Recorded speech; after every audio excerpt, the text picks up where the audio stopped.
बिस्मिल्लाहिर्रहमानिर्रहीम। अरब उर्दू पॉइंट में एक दफ़ा फिर आपकी खिदमत में हाजिर हूँ, मोहम्मद आज़म।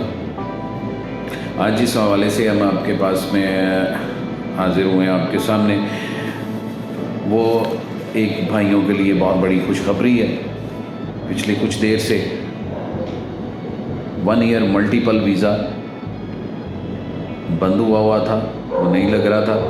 तो सबसे बड़ी खुशखबरी है कि 1 ईयर मल्टीपल स्टार्ट हो गया, क्योंकि 1 ईयर का वीज़ा लग रहा था और सिंगल एंट्री पे था कि अगर आप किसी को भी बुलाते हैं तो वो 1 साल आप कंटिन्यूली यहाँ पे रखते हैं, 6 महीने रखते हैं या 3 महीने रखते हैं, जहाँ पे भी आप उन्हें सफ़र करवाते हैं तो आपका वीज़ा ख़त्म हो जाता था। अब 1 ईयर मल्टीपल पे जो है वो फिर से स्टार्ट हो गया। आप देखेंगे कि पहले वीज़ा आ रहा था तो उस पर 365 डेज़ लिखा हुआ नहीं आ रहा था, 365 दिन उस पर मेंशन नहीं था। अब फिर से ये स्टार्ट हो गया, आपका वीज़ा निकलेगा और उस पर 365 दिन लिखे हुए होंगे। आप सबको इस चीज़ की मुबारकबाद कि ये फिर से सऊदी गवर्नमेंट ने स्टार्ट कर दिया।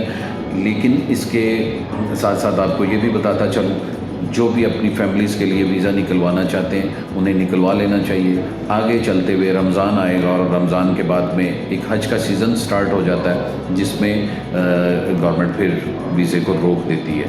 तो अगर आप बुलाना चाहते हैं तो आप बिल्कुल जो है ना वो बुलाएँ।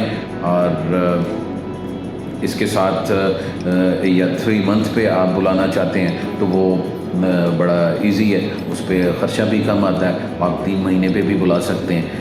और अगर किसी भाई को इस मामले में मुश्किल पेश आती हो तो आप हमसे रब्ता कर सकते हैं, आप हमें मैसेज करें, इंशाअल्लाह हम आपको ज़रूर रिप्लाई करेंगे। उम्मीद करता हूँ कि आपको ये वीडियो पसंद आई होगी। ये अपने दोस्तों के साथ में भी शेयर करें, हमारे चैनल को सब्सक्राइब करें।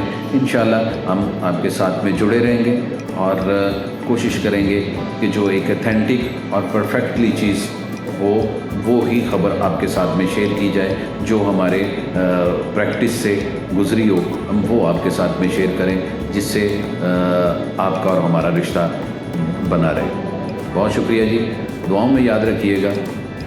अल्लाह पाक आपका हामी व नासिर हो।